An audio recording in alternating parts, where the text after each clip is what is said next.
你等我一下。来人啊！快来人啊！有外人进村了！哎，别喊了，别喊了，我是来帮你们的。外人？谁啊？快说你是谁？为什么来我们长河村？对啊，你干嘛来？是啊，谁派你来的？谁派你来的？没有人派我来，我是自愿的，我是真的来帮助你们。这帮我们？谁要你好心呢？你与我们非亲非故，不怕被诅咒，反而过来帮我们，肯定有阴谋。不是的，你们这个不是诅咒，是中毒了。虽然很严重，但是还是能治愈的。请大家相信我，我是真的来帮助你们的。哼，你来帮我们？嗯，是来毒死我们的吧？然后一把火把我们长河村给烧了，是不是？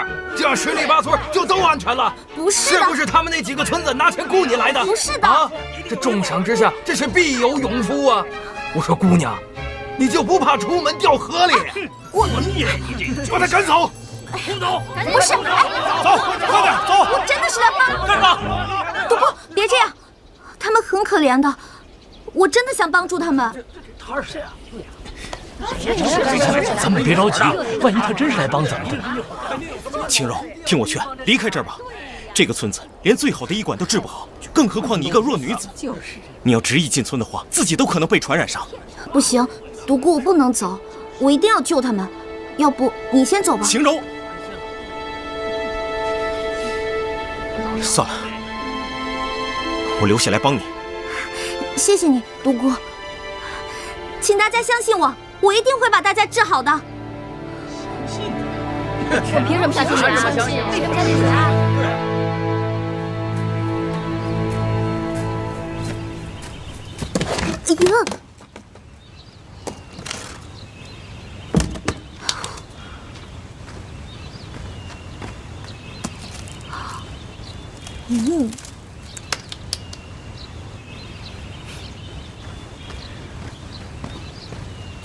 这里可比王府差远了。哎，独孤，你怎么突然就出现了？我一直觉得身后有人，难不成是你啊？早上我去王府，刚好看见你从墙上溜下来，不知道你要干什么，又不好阻止，所以只有一路跟上来。我是怕你有什么危险。不过独孤，刚才还是谢谢你，要不是你出现在村口，我还真的挺麻烦的。青柔，你真的想好了，以后不再回王府了吗？我想好了，我再也不回王府了。反正我有手有脚，我可以自食其力嘛。哎，好了好了，不说这些了，我们还是赶快治病吧。走吧。请大家相信我，只要按我说的做，10日之内一定会有所好转的。姐姐，你真的能治好我的病吗？我可以和外面的小朋友一起玩了吗？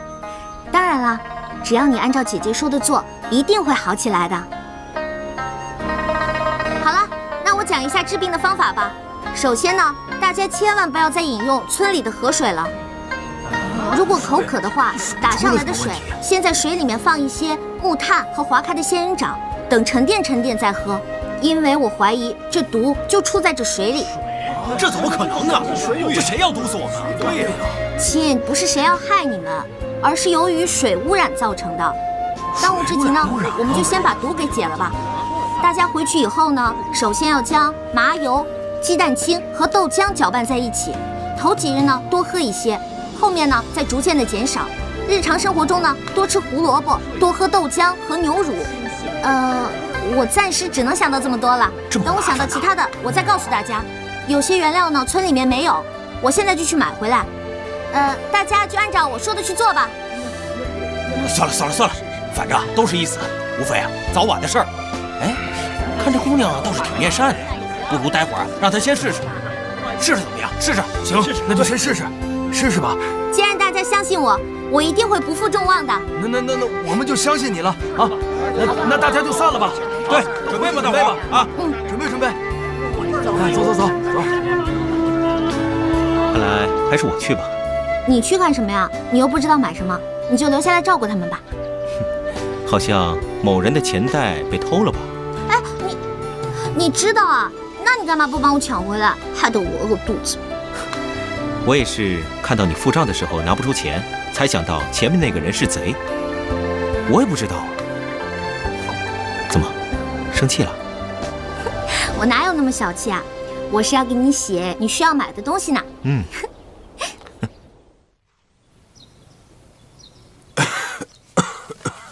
妻儿啊，儿臣在。晴柔找到了吗？回父皇，还没有，到现在毫无音讯。妻儿啊，吉人自有天相，你也不要太自责了。朕知道你为晴柔出走的事情，心神不宁，可凡事都要有个轻重缓急，要有个度。看看吧，这本奏折是你批的吧？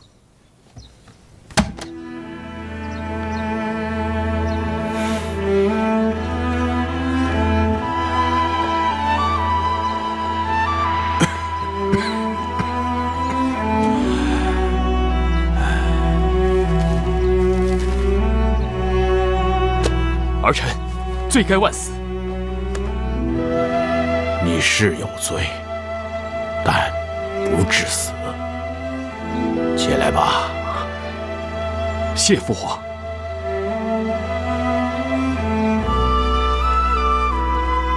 我知道你担心晴柔，可你现在是一国太子，将来的江山社稷、祖宗基业，全系于你一身呐！父皇，现在还有我在这儿顶着，哪怕真的出了什么事，别人不会说你太子无能。将来一旦我撒手人寰，背负千古骂名的，可都是你呀！不用多说了，你回去好好考虑考虑。父皇，您的身体，要不传太医再来瞧瞧？好了，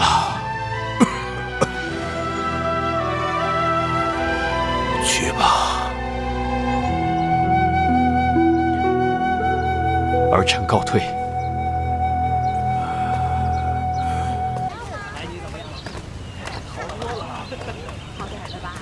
杜哥，晴柔，牛乳不太好找，只找到这些，但其他的都齐了。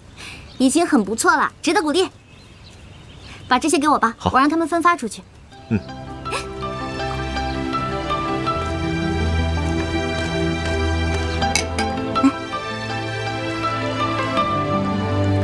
千万不要再喝井里的水了啊！谢谢。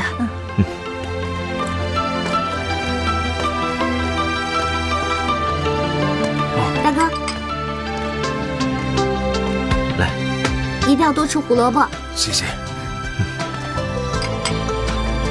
大哥，你得多喝点。好，谢谢。没事。谢谢。哎，小石头，来。哎，小石头，姐姐，我的牙齿会好起来吗？当然会了。你现在到了换牙的年纪，等到你牙齿好了以后，刚好可以换牙。所以说到时候你可以跟外面的小朋友一起玩啦。姐姐，你懂得真多，你是天女下凡吗？姐姐可不是天女下凡，姐姐是个普通人啦。好了，你过去玩吧。哦。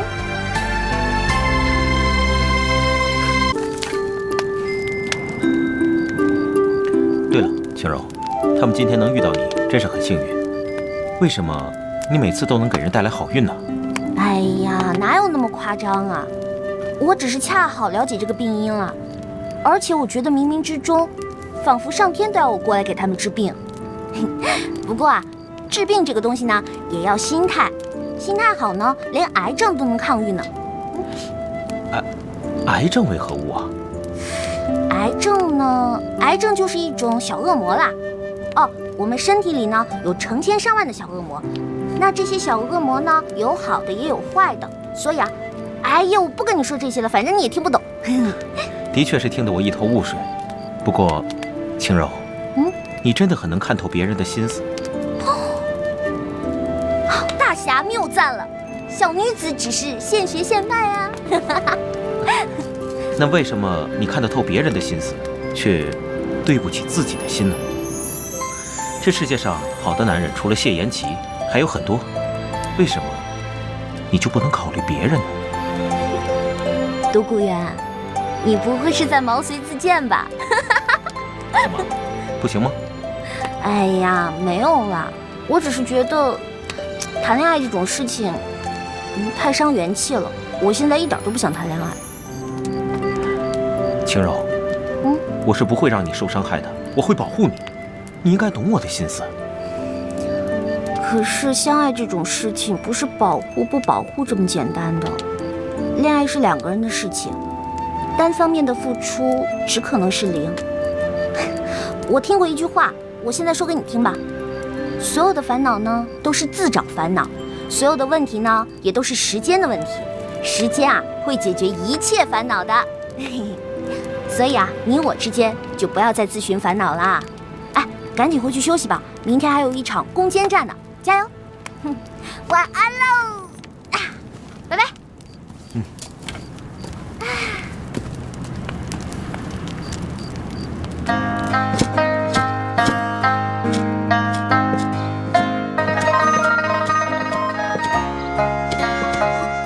晴儿姑娘，晴儿姑娘，晴儿姑娘，你看看我的牙，是不是好多了？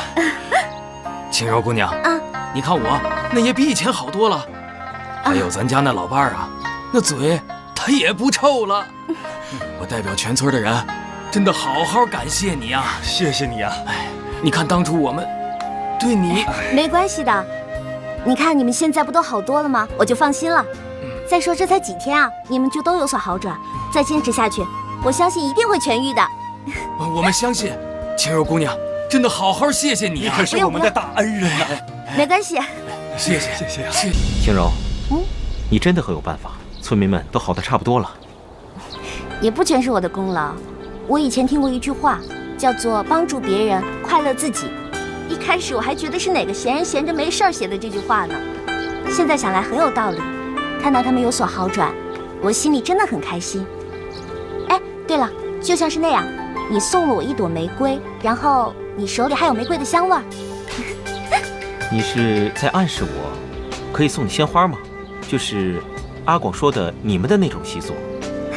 阿广连这个都告诉你了，他还真能聊。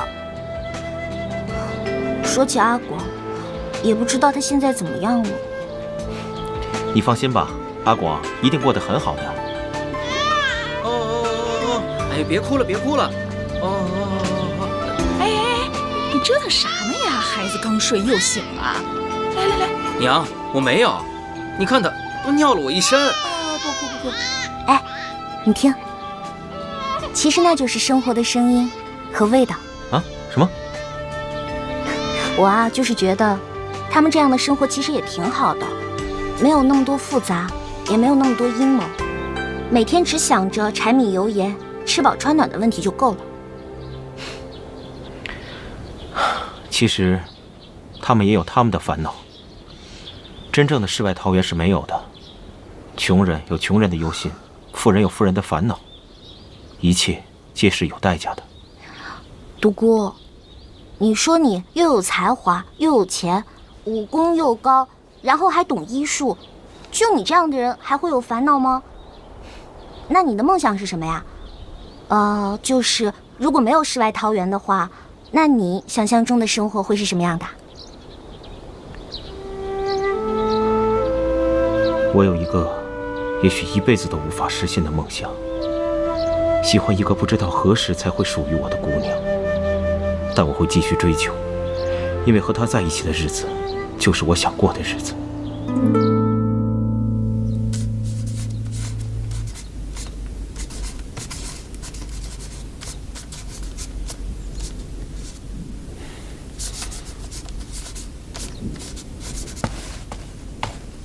太子，下人一早开门发现了这个。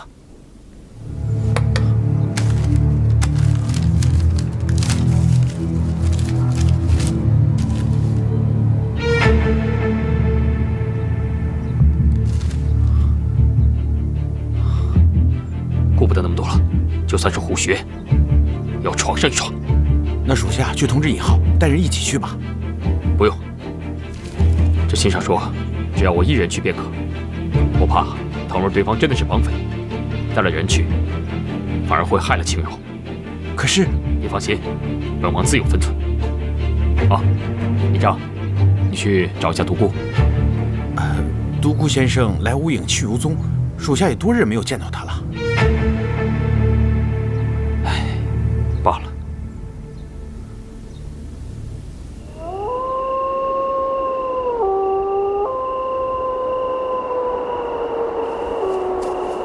太子殿下还是站在原地比较好。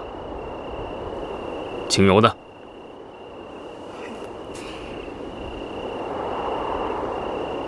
太子殿下果然深情，为了尹晴柔那个臭丫头，也值得太子殿下一个人前来孤身冒险。殿下果然是情深意重啊！你是何人？青柔为何在你手上？谁说尹晴柔在我手上？那你要本王来做什么？要你来是要告诉你，尹晴柔虽然不在我手上，但是我却知道她现在在哪儿，又与何人在一起。那你快说，她在哪儿？与何人在一起？殿下莫急嘛，我若告诉了你，又有何好处呢？别绕弯子了，想要什么？说。我只要太子殿下一句承诺。倘若有朝一日，我遇上自己解决不了的麻烦，还望太子殿下略施援手。笑话！若有一日你要本王为非作歹，本王也要答应你吗？这就要看太子殿下对尹晴柔的感情到底有多深了。据我所知，那独孤园对尹晴柔可是什么都放得下的。够了！本王答应你便是。口说无凭。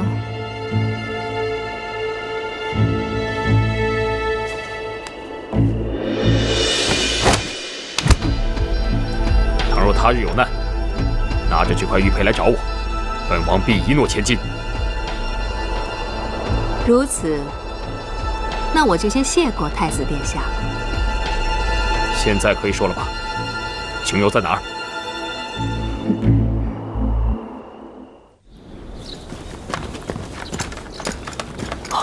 太子殿下，前面就是长河村了。太子殿下，您不能进去，这个村子已经被诅咒了。是啊，大胆！我看谁敢阻拦！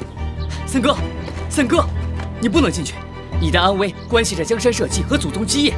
这样子吧，还是我进去，我一定把青柔给带出来。太子殿下，四王爷，你们都别去了，还是我去吧。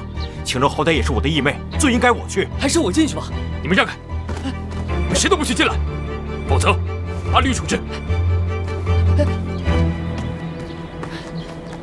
哎呀！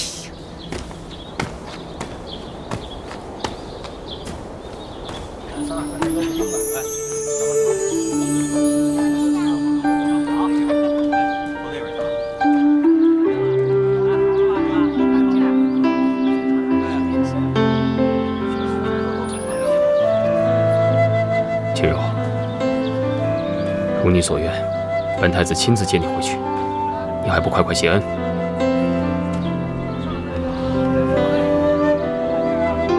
不好，尹青柔，你大胆，竟敢大婚当前，私自出走，让我堂堂一国太子颜面何存？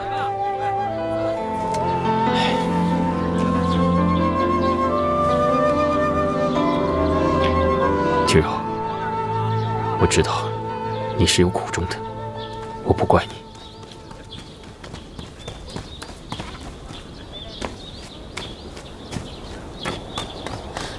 姐姐，姐姐，外面来了一个奇怪的哥哥，在那里自言自语的，好像不是我们村的人。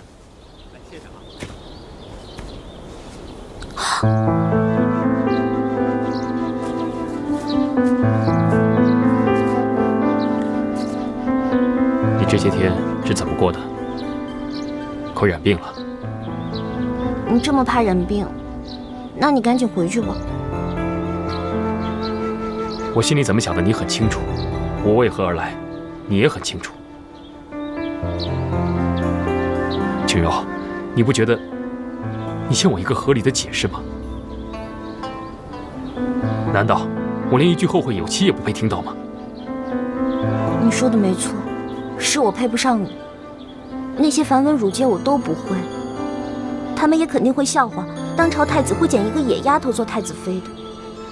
而且我们的矛盾会越来越多，感情也会越来越淡。其实有些时候也不用说再见的，遗忘是给彼此最好的纪念。你刚开始的时候有可能会伤心，也许偶尔会想起我，但时间久了，你就会淡忘我的。然后你还会找一个跟你门当户对的女子。也许门当户对对你来说很难，但是你要用心找，你肯定还是找得到的。他一定会比我贤良，又比我更理解你。谢言启，你虽然是个冰块脸，有些时候又爱记仇，又有点小心眼，但是你肯定是一个好太子，以后也肯定是一个好皇上的。所以你还是想清楚。我记得某人曾经说过，再多美好的未来，也比不上一个温暖的现在。我谢言启不想找什么门当户对的女子，我想找的人，她就在我眼前。我在乎她，我相信她也一定在乎我。虽然我不知道她为什么偷偷离开我，但我知道，绝不是她配不上我，而是她心中也有苦衷，只是她不说。而我呢，我也不会强求，我会等，等到她愿意与我诉说的那一天。青柔姑娘，青柔姑娘，你快去帮一下我们家小草吧。不知道为什么，她的牙齿又变得松动的厉害。之前那位先生去买东西又不在，所以我只好来找你。行，我现在跟你去看看，走。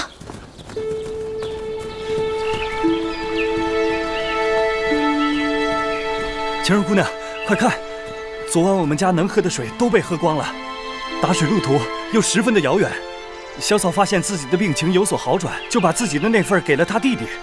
谁知道这孩子可能口渴难耐，就自己一个人偷偷地跑到这河边，喝了这里的水，甚至用这水洗了自己的手和脸，结果他的病情又复发了。那水质变成这样有多久了？这要从3年前说起了。那个时候有人发现这山上有什么矿井，就有人在这里开采，后来来采的人越来越多，甚至有些人就地引火冶炼一些稀奇古怪的玩意儿。从那个之后，这河水就再也不清澈了。原来如此，可是我也没有什么好的办法呀，只能通过木炭和仙人掌来净化水源。哎，如果能让水从木炭上流过的话，那样效果就会大大增加了。可是如果把木炭直接丢到水里，这也不太现实啊，况且也没有那么多木炭啊。可以用竹筒，把竹筒劈开，里边固定好烧好的优质炭，再把一个个竹筒衔接好，放在水流经过的地方，让水流通过竹筒流过，这样就是净化水了。哎呀，你太聪明了！哎，对了，你们这里有没有什么铜盆、铁盆的？然后全部把它们砸碎，砸得越细小越好，然后全部丢到水里，这样也可以净化水源的。青柔姑娘，你说的这些东西，别说我们没有，就是有的话，我们也舍不得给你啊，因为这东西都是些稀罕之物。哎呀，那可怎么办啊？你先别急，我去想想办法。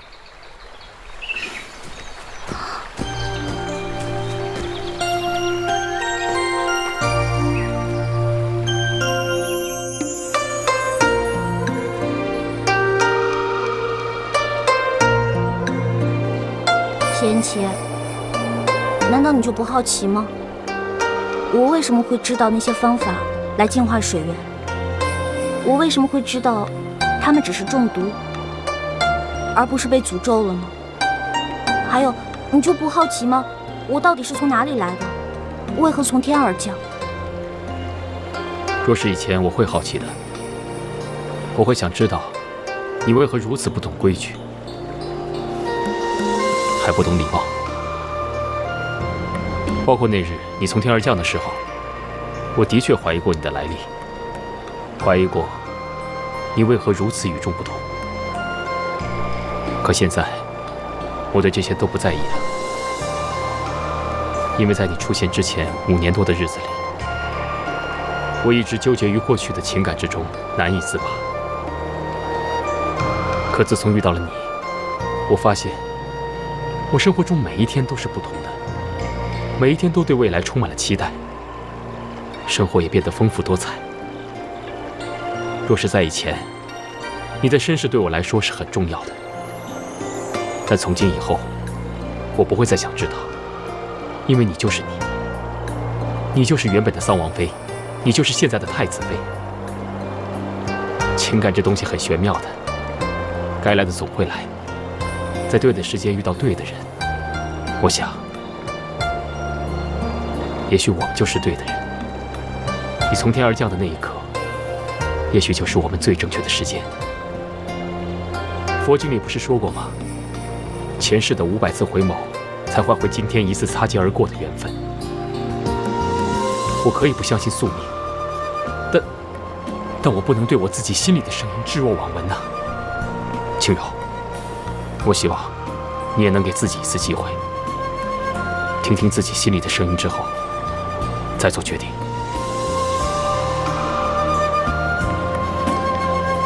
啊，这个你拿着。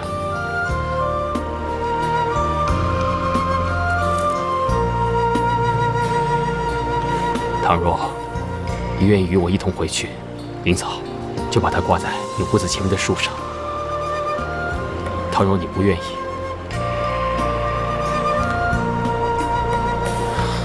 那就扔了吧。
轻柔，既然如此，那我一定会尊重你做出的决定。待村民全部医治好之后，自然我会离开，不会再纠缠于你。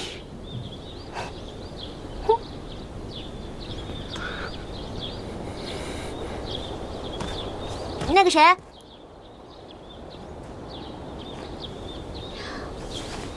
帮我刮一下呗，我又没有那么高，我还有点害怕呢。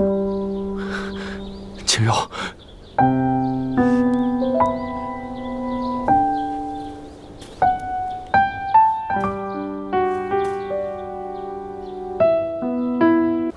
累死我了！这上宫大人终于走了，你们家的规矩怎么那么多啊？怕苦啊，怕也晚了。既然上了贼船，想下去可没那么容易。谁怕苦了？我就是觉得不公平，凭什么我要学那么多规矩，你什么都不用学？那是因为我自幼便是在规矩中成长的，已成为习惯。我倒是非常羡慕你的肆意妄为。哎，你谁肆意妄为了？真是！哎，对了，冰块脸，你喜欢什么茶呀武夷岩。武夷岩？那你喜欢什么花啊？那当然是青龙卧墨池。青龙卧墨墨池？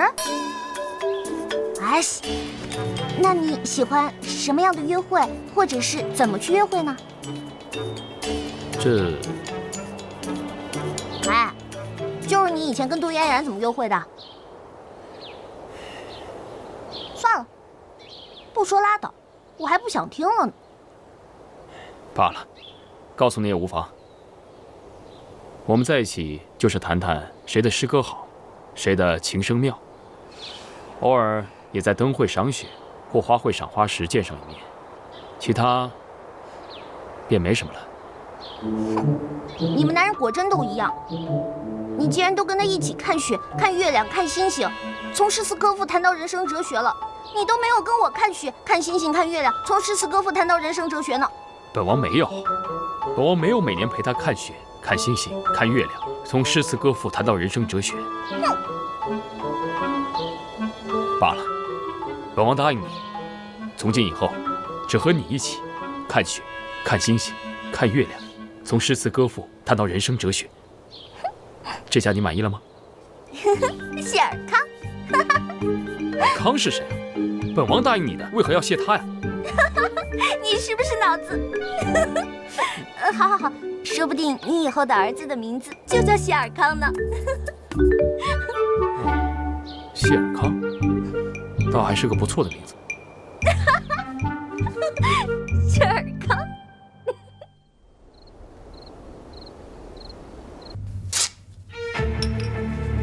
气死我了！老娘做了这么多事，居然让你们破镜重圆了，也不说给老娘办个好人卡什么的。死丫头，先让你嚣张几天。要不是老娘告诉谢延琪你的下落，你哪有机会回到王府啊？还当上了什么太子妃？太子妃！哼，那就看你有没有那个命享受了。连个破布都跟我作对，气死我了！穿越过来什么事都不顺，为什么是我穿呢？为什么是我穿？我为什么要穿呢？凭什么是我穿呢？凭什么要穿呢？因为不穿会冷啊。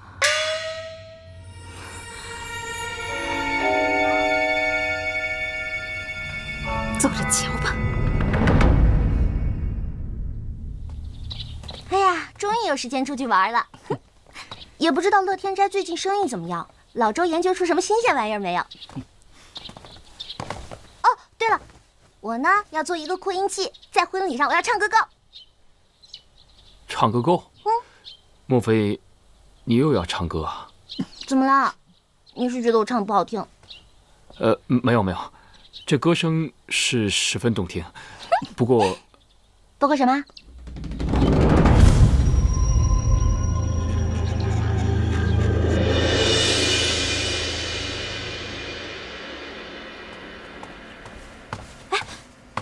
怎么样了？人都安排好了吗？谢延琪呢？都安排好了，大夫一会儿就过来。我留下几个人照顾慕容姑娘。不过太子说先回房了，不用备饭了，他想静静。静静？哼，我还想闹闹呢。小姐，闹闹又是谁呀？哎，也没谁。对了，你说那个女孩叫慕容依允，对吗？嗯。你是不是认识她？这我也不认识，我就是听府上的老人说过几句。好像这位慕容姑娘是太子的旧相识。旧相识？有多旧啊？这个……哎呀，喜儿，你听到了什么你就告诉我嘛，你可是我的人。小姐，我也是听说的，可不一定。这个姑娘呢叫慕容依允，和咱们的太子殿下从小便是青梅竹马。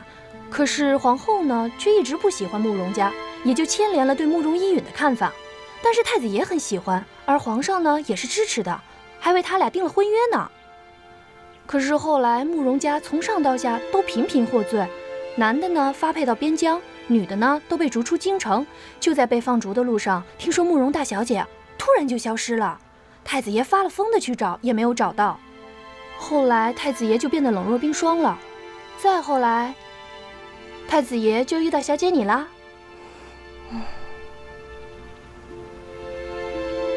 照此看来，这位慕容小姐应该是无辜的。毕竟他跟谢延琪的婚约在我之前。就从谢延琪这5年之内没有和任何女子亲近来看，他肯定是非常爱这位慕容姑娘的。唉，小姐，你也别太伤心了，毕竟太子爷现在钟情的是你呀。我没有伤心，可是谢延琪曾经特别喜欢过他吗？小姐，那依你看，这次慕容大小姐回来到底什么目的啊？哎呀，猜来猜去，我们还是别猜了，等人醒了，不一切就真相大白了。什么？慕容家那个死丫头居然逃出来了？他们是怎么做事的？是。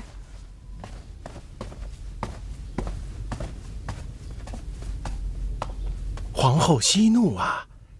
那个庄子5年来一直相安无事，前几日那个慕容一羽也不知道怎么了就被人救走了。我再三嘱咐万事小心，结果到最后还会出现这样的问题。娘娘，此事老奴也在追查之中。据之前的那个管事来报，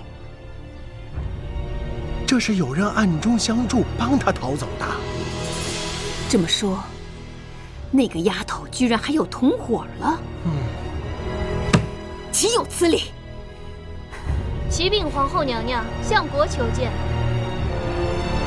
快请。是。好了，这事我知道了。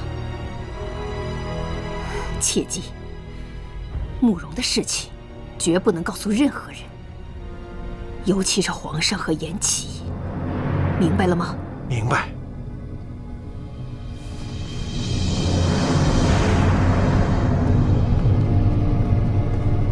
参见娘娘。哥哥来的正好，想必哥哥也听说了慕容一允那个死丫头逃出来的事情了吧？略有所闻。但现在的麻烦不仅如此，现在他已经躺在了太子府，这才是最麻烦的。什么？他还敢去找琪儿？他把琪儿害得还不够吗？琪儿才刚刚过几天消停的日子，他真是个丧门星。当务之急，还是快想想怎么解决此事吧。怎么解决？还能怎么解决？等他能爬起来，就速速派人把他送走。这次再把他送远一些，再把他看牢一些。娘娘，此事恐怕没有那么简单。他赖在太子府，就是不想被送走。他与太子青梅竹马，太子不会坐视不理的呀。这事容不得他，难道太子就不是我的儿子了吗？我绝不允许让慕容家那个逆子再来糟蹋我儿子。想给我做儿媳妇，下辈子、下辈子他也休想。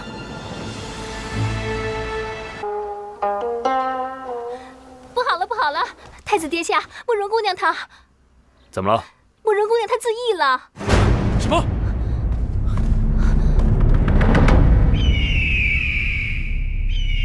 慕容，慕容，慕容，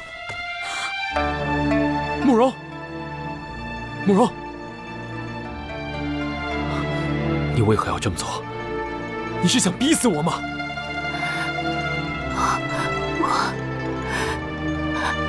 我只是戴罪之身，皇后知道了，是不会放过我的。慕容知道你被立为太子后，很高兴，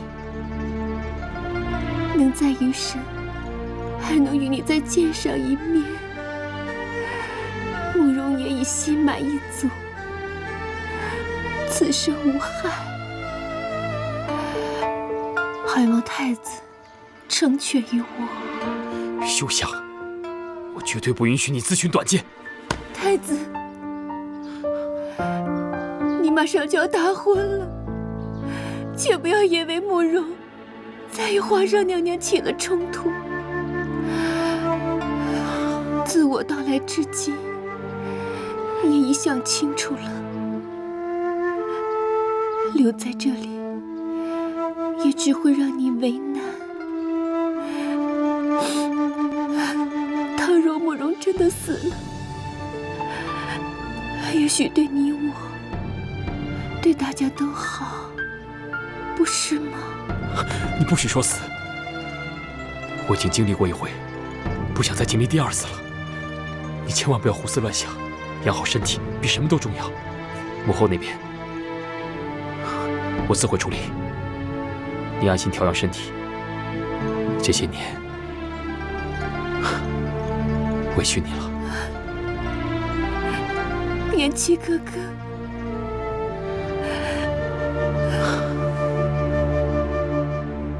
完了，不怕直接上来跟你掐的，就怕慕容这种小白花啊！是啊，小白花，猛于虎也。你说我本来不想说的，就显得我特小家子气似的。可是他想死哪儿不成啊？偏跑到王府门口来，这不诚心给人添堵吗？谁说不是啊？还说什么？哎呀，我要死了，对大家都好。他如果真的想死，过去这5年当中有无数次的机会可以去死，还不就是提着那口气，想有朝一日能够回到王府？哼，他的演技啊，真是要比孔少双还要好。咱们啊，应该给他颁一个奥斯卡最佳女配角。天哪，你为什么要这么坑我呀？你说这小白花在外面5年大风大浪都没事儿，怎么一回到原来未婚夫家里就嘎嘣一下想挂就去了呢？你说他这倒是一走了之了，到时候外人怎么想我跟谢言齐啊？肯定说我尹清柔蛇蝎心肠，逼死前任什么的。到时候我又落得一身骂名。可不是吗？你想想，你到时候得多冤呐！不过这话说回来，咱们毕竟不了解人家，也不能这么阴谋论，是不是？毕竟这又不是演电视剧，说不定人家真是想不开呢。他怎么想根本不重要，关键是谢言齐那小子是怎么想的。我看呢，他根本就是有心。你看看他，一听到慕容依允出事儿，那个着急，那个关心，哼！哎，要不然你也上个吊试试？我才不是呢！一哭二闹三上吊那种把戏，多幼稚啊！我才不跟慕容小白花一般见识。哎呦呦，你真有那么大度？要我说呀，你就是口是心非，现在心里指不定多委屈呢。哎，你可别把肚子给气炸了啊！我可没有大力胶。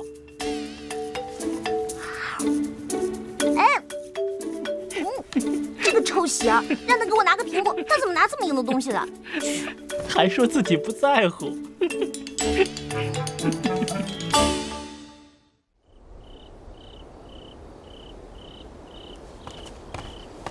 等等，这是给慕容姑娘送过去的吧？是，小姐。把它给我，你下去吧。嗯。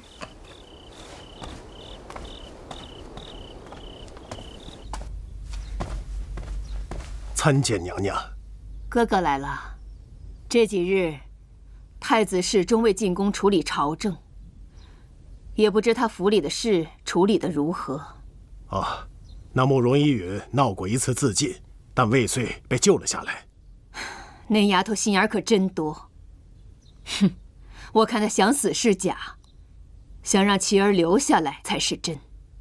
看来太子的意思是要留下慕容依允了。他休想！慕容那个贱坯子也配！尹晴柔呢？他就这么眼看着琪儿胡闹吗？尹姑娘还不是太子妃，名不正言不顺，所以未曾有所表示，也在情理之中。但最后究竟如何，还要看太子殿下。依老臣之见，哥哥有话但说无妨。皇上病重，太子监国不力，后宫不宁，这势必会影响朝中大局。依臣看来，还是让臣儿出来主持大局吧。这第一呢，他们是亲兄弟，可以相互信任；这二来嘛，娘娘对太子殿下也起到了警示作用，警示他看清当下形势，如若再一意孤行，那么太子之位哥哥言之有理。若是琪儿还是这么3番5次的不听召唤的话，就别怪本宫狠心了。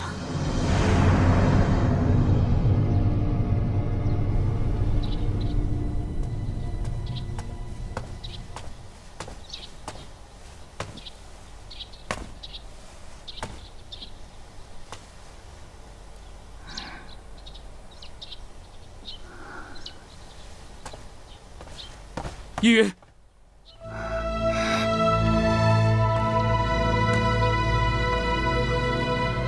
你这是要去哪里啊？我不知道，我只知道我不能留在这里。你到底要如何？我到底怎么做才会让你满意？你身边的那个位置，只能有一个人。有的人进来，就得有人离开。慕容来找你，是慕容做的不妥，你还是让我走吧，就当什么也没发生过。但事实就是事实，事实就是你回来了，我就不能当它没有发生过。是，我谢言齐是曾经对不起你，但我也试着去弥补和挽回啊。现在，老天既然给了我这样一个机会，我就绝对不会让他从我身边溜走。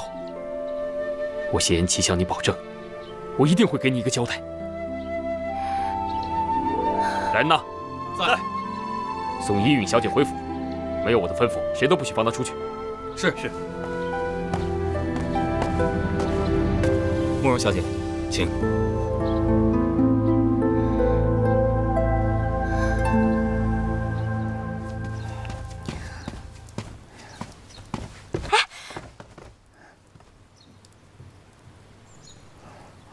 你这什么表情啊？昨晚你跟他说什么了？我什么都没说啊，我就说让他好好休息什么的。可他为何要离开呢？我怎么会知道？我本来还想跟他多说2句的，谁知道他没说2句就晕倒了。再说今天早上他为什么走，我怎么会知道？腿长在他身上，我又拦不住，真是的，莫名其妙。晕倒？你不跟他说什么，他会晕倒吗？他已经服了多日的药，已经好了很多，怎么会突然间就晕倒了呢？你这么说，是我把他气晕了，我把他赶走了。谢言齐，你还真看得起我呀！这个家是你的，就算我想赶，我有资格吗？怎么，你承认了？你还真的是想赶他走啊？尹清柔啊，尹清柔，你知道吗？5年前他一家几百口人，问斩的问斩，流鞭的流鞭，就剩她一个弱女子，她出去能干什么？就若是出个3长2短，你承担得起这个责任吗？我凭什么承担责任？我是他什么人？你又是他什么人？我……言齐哥哥，你不要这样，真的不怪尹姑娘，她什么也没有说，是我自己胡思乱想的，怕影响你们的婚事，怕皇后娘娘不高兴。你莫要怪尹姑娘，用不着你跑到这里猫哭耗子假慈悲。慕容他是好意，你这是什么态度？你身体尚未痊愈，还是早些回屋休息吧。我不要紧，千万别因为我而影响到你们。尹姑娘，你千万别多想，言齐哥哥只是一时气愤着急，他绝对不是有意针对你，你千万别往心里去啊。言齐哥哥，好一个言齐哥哥，叫的还真亲切。对不起，对不起，我不是有意的，多年的习惯，一时改不过来。好习惯。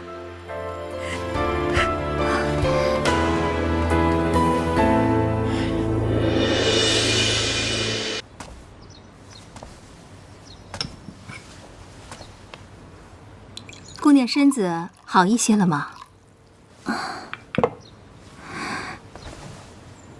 敢问这位姑娘是？在在下本名双儿，也是相国的义女，后来就被送给太子殿下。说是义女，只是说来好听罢了。不过，也是府中伤心人。姑娘千万别这么说，听你说来，我们也算是同病相怜。双儿姑娘，请坐吧。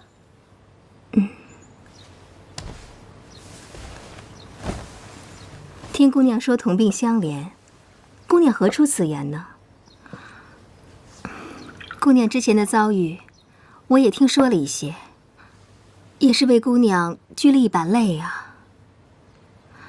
不过各中细节我还是不太清楚，姑娘若信得过我，大可与我聊一聊，我也好替姑娘分忧啊。怎么说，我们俩也同是天涯沦落人嘛。关于我的事情，不说也罢，说了反而会增添烦恼。唉，要说烦恼，双儿如今在这府中的地位，也是不明不白的。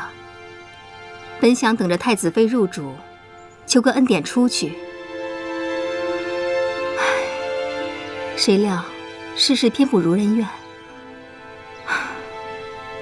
不过姑娘不同啊。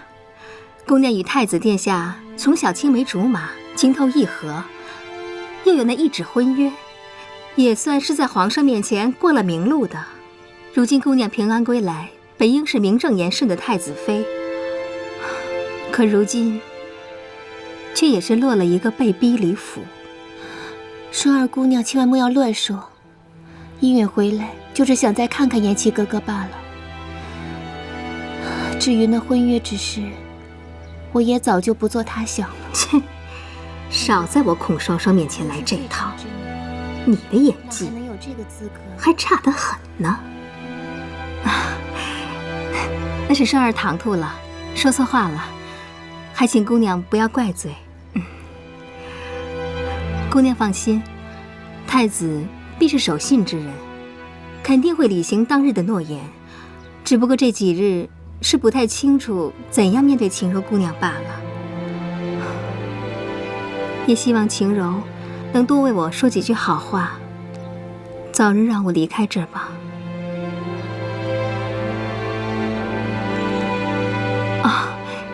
说了这么半天的话，姑娘累了吧？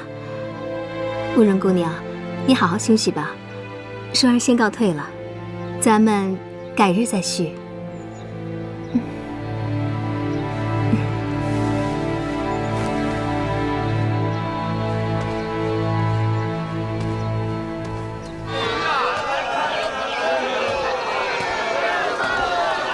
哎呀，死阿广！我又不是3岁小孩了，还拿这个哄我。这个你不喜欢？那你看看这些，有你喜欢的吗？独孤远，你什么时候回来的？你和太子回来的第2天我就回来了。那你为什么不回王府啊？你是还在生我的气对吗？即使像我这样的人，看到你们在一起，也不可能做到心如止水。所以我想，还是等我能平静地面对你们的时候，再来见你。那你现在是放下了？啊，我听说那个慕容依允是太子的青梅竹马。现在全京城的人都知道我这个太子妃是第3者了。第3者？哎呀，算了，说了你也不懂。我现在快烦死了，我都不知道该怎么办才好。晴柔，你可以有什么事情都跟我讲。其实也没什么，就是那天我去找慕容依允说话，没说2句话他就晕了，第2天他就要离家出走。那个该死的谢延琪不分青红皂白的，上来就把我臭骂一顿，说什么是我蛊惑了慕容依允，是我把他赶走的。你说这都什么事儿啊？哎，这还没完，慕容依允听到以后立马就跑过来找我了，说什么根本不是我的错，这本来就不是我的错好吗？他这么一说，倒好像真是我的错了。哼，该死的小白花！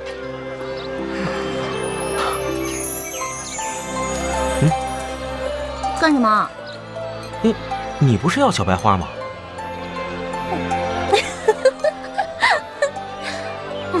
臭小白花，破小白花！好一朵美丽的小白花，好一朵美丽的小白花。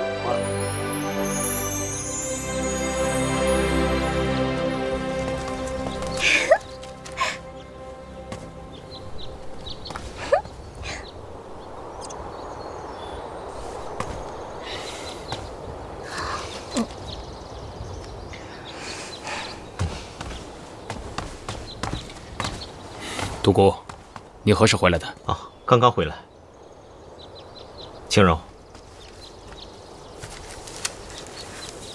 记着，有什么不开心的，随时来找我。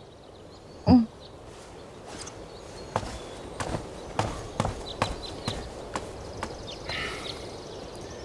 我等你好一会儿了。等我干嘛？哟，是怕我去找慕容姑娘吗？你放心。现在给我100个胆子，我都不会去找他的。我不是这个意思，我是想说，昨日有些过于急躁，语气偏重，希望你别多想。我应当相信你的。哟，您这是在跟我道歉吗？哎呦，小的可不敢，一定是听差了。太子爷，您辛苦了，小的呀就告退了。晴柔。现在不是说气话的时候，你也知道我不是这个意思。那你什么意思啊？我与那慕容依允虽曾有过婚约，但都是很久以前的事了，我们就不要再提了。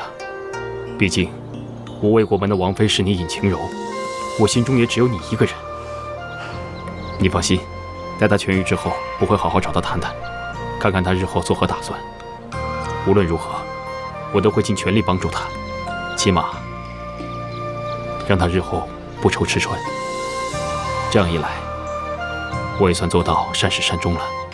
其实，我觉得你们真的应该好好谈谈，谈谈这5年内究竟发生了什么，谈谈这5年前他为什么不辞而别。等到真相大白了，你也了却了一桩心事。要不，就算他真的走了，这些问题也会横在我们俩之间。晴柔，你当真支持我这么做吗？当然了，难不成你认为我是那种很无情、很冷酷、很无理取闹的人吗？当然不是，是我无情，我冷酷，我无理取闹。哟，你还挺上道的。要在我们老家，肯定有个叫琼瑶的阿姨特别喜欢你，说不定还会捧你做男主角呢。琼瑶？算了，不说这些了，你还是赶紧处理好你和慕容姑娘之间的事情吧。你放心，我一定会的。好了，那我先走了，拜拜。好一个美丽的小白花。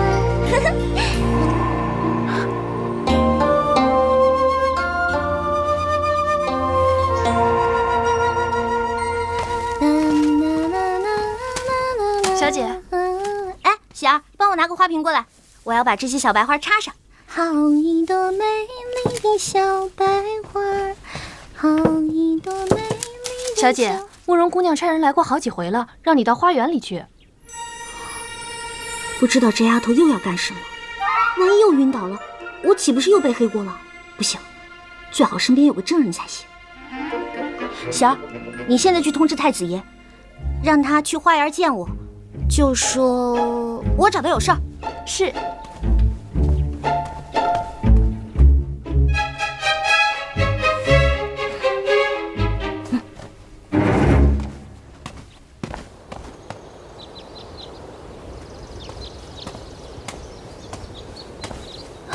尹姑娘，你来了。停！请稍等片刻，我们还有一位 VIP 贵宾呢。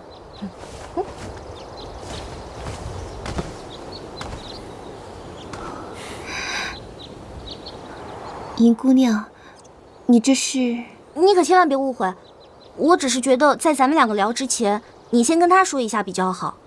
等你跟他聊完了，我们再聊好吗？那我就先不打扰你们了，我先走了，拜拜。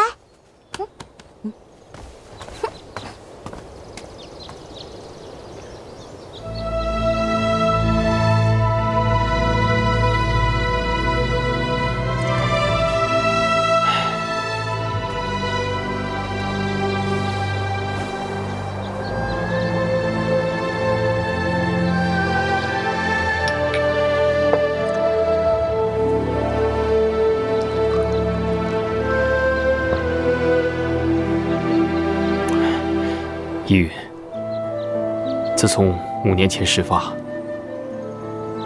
我寻遍了天南海北，也寻不到你的踪迹。这些年，你究竟去了何处啊？当年，朝廷宣判我爹谋反之罪，可我爹为人忠厚，为朝廷忠心耿耿数10载。他是绝对不会做出如此大逆不道之事。当年，我也觉得慕容一家谋反之案颇有蹊跷。自那日判决之后，我一边寻找你的踪迹，一边暗中调查慕容一家谋反之事。唉，说来惭愧啊，日长年久，事无进展。还有，当年你慕容一家女丁皆为奴仆，为何唯有你一人的名字不见在册？此事是否另有他情啊？当年我慕容家被抄家时，我爹惨死，众家丁皆流放边疆，我与母亲等女眷也都沦为奴仆。就在我收拾行装之际，突然来了一伙蒙面人，将我强掳了去，把我囚禁在西苑的一处别院当中，一关就是5年。就在前些日子，我被囚禁的地方闯进了几个蒙面人，我便趁着混乱逃了出去。你是说，当年你被一伙蒙面人所掳？是。你可还记得这伙人当中，身上是否有些明显的特征？他们将我囚禁的这几年，一日3餐均从门缝投入，依云不曾与他们见过，只是什么？我曾与一人无意中交谈，他是京城口音。京城口音？你可还记得你被囚禁之地？大致方位还曾记得，位于京城的西郊。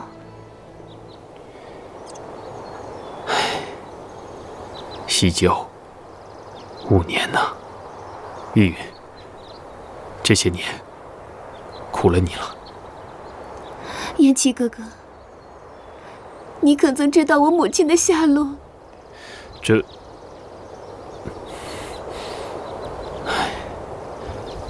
自你失踪后不久，你母亲她，就归天了。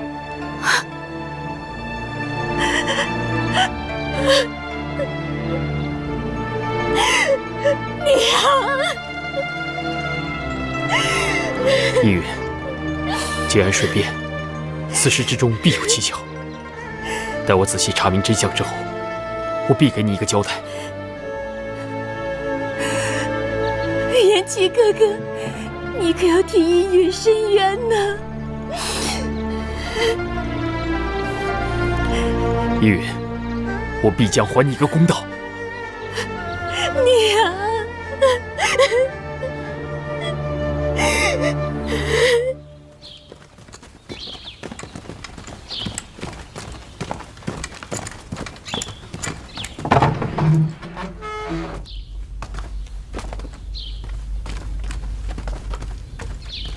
启禀太子殿下，属下带人赶到时，已是空无一人。可知此处为何人所住？启禀太子，此宅荒废多年，名册上并未记载归属何人。太子，我等勘察此地，除了打斗痕迹，再无任何线索。叶浩猜测，定是有人怕走漏风声，故意而为之的。这样看来，慕容家一事果然有蹊跷。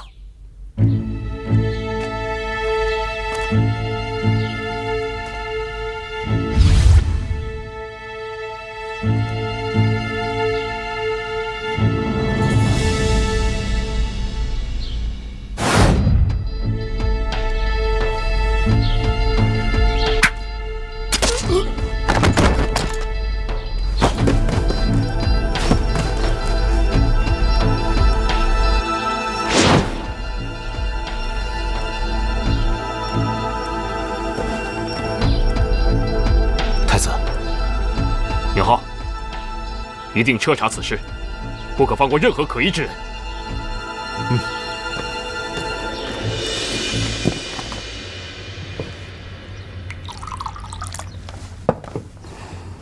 小姐，雪儿，谢延琪今天早上上早朝了吗？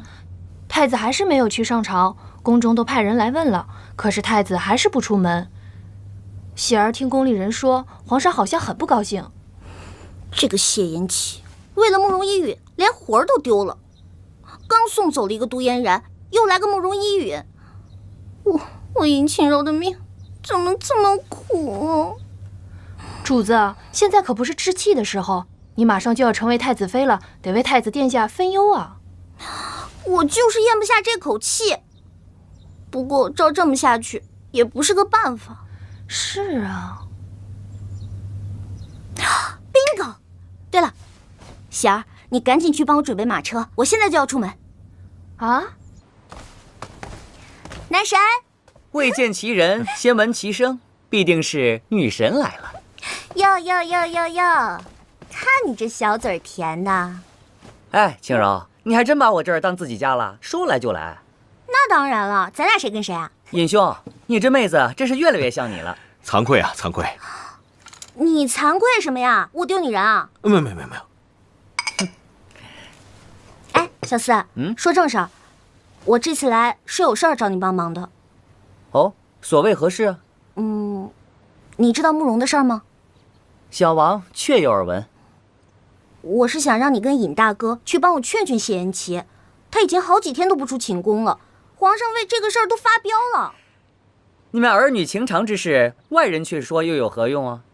哎，你忘了你曾经答应过我什么？四王爷，太子爷与我等去查看囚禁慕容姑娘的地方。5年前慕容家之事有莫大的玄机。哦，果真如此？那当然了，你以为我尹晴柔会为了感情的事情烦你啊？我这是为了江山社稷，好吗？算了吧，就你那么点小伎俩，我还看不出来啊。不过晴柔，别怪我没提醒你，三哥和慕容那是青梅竹马，要不是因为遇见你，三哥恐怕为了他一辈子不娶也说不定啊。哟，你还为他说上话了。再说了，你刚才不也说，要不是遇见我，既然他都遇见我了，那自然这些就不一样了。哎呀，我也不管别的了，反正总不能让谢延琪为了一个慕容一允就丢掉太子之位吧。没想到啊，你有这么高的觉悟，三哥遇上你真是他的大幸啊。这个不用你告诉我，我都知道。哎，这个忙你到底帮不帮？不帮。哎，你，那我还算是朋友吗？够哥们儿。那还用说？王爷，尹将军，太子殿下偶感风寒，恕不见客。哦，是吗？那我就更应该进去看看了。三哥，听说你病了。三哥，哎，坐歇就得了。我这是没办法。三哥，四弟，你这是何故啊？听说三哥身体抱恙，骨肉兄弟哪能不来探望？我已无大碍，你们回去吧。我看三哥身体确实无大碍，但恐怕内心有疾，有些事还望太子早下决断，日子久了必生后患。为什么你们都要我早下决断？一屋不扫，何以扫天下？太子竟然连如此儿女情长之事都决断不了，优柔寡断，何德何能管理好我朝江山社稷呢？你，小弟仗义直言，还望三哥不要见怪。本王只是不想辜负任何人，不想任何人为我伤心罢了。哦，真是笑话！没想到太子竟然是如此软弱之人，真是让我大失所望。小弟告退。难道我谢延琪真是如此不堪之人吗？李长，在。进宫。是。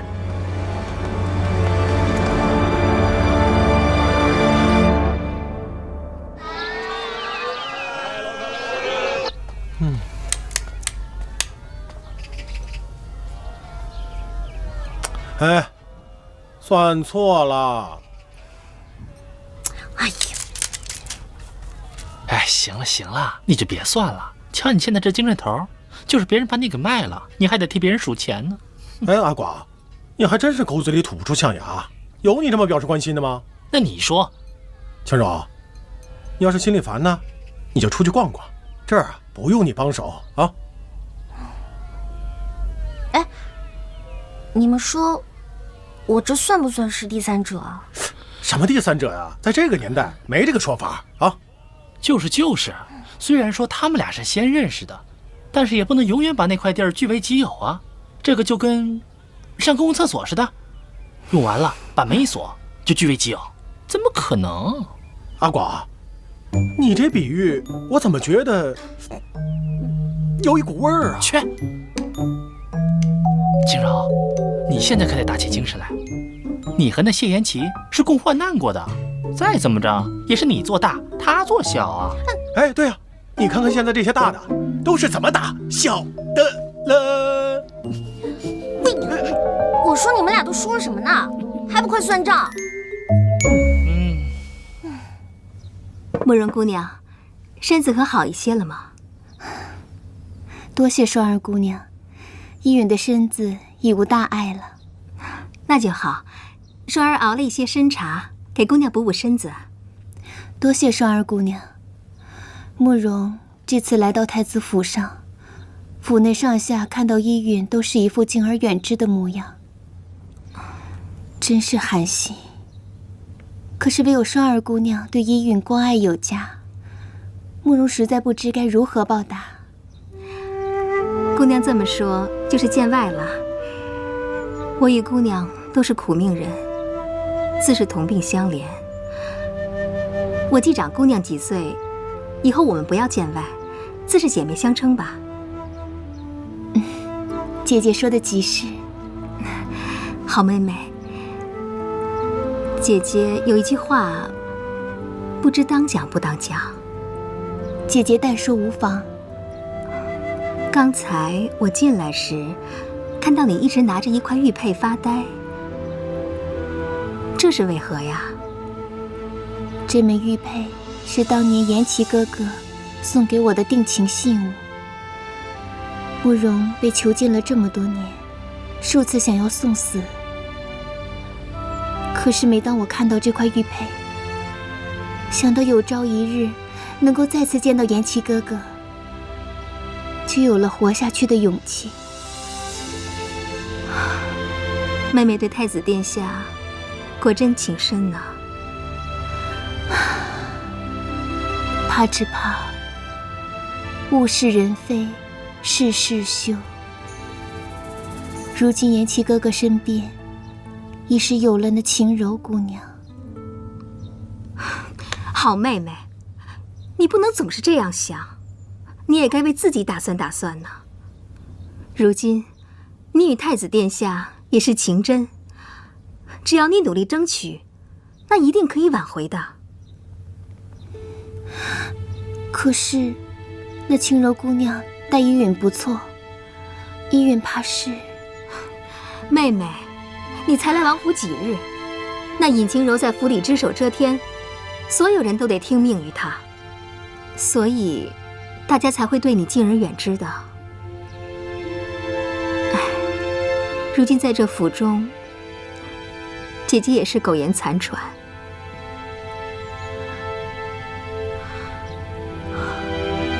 姐姐莫要伤心，那晴柔姑娘果真是如姐姐所说的吗？那还有假？好妹妹，你与太子殿下本就有婚约在先，如今你又平安归来，自然是要履行婚约的，任谁也不能说三道四啊。你说是不是这个理儿？这……妹妹，姐姐一定会帮你的。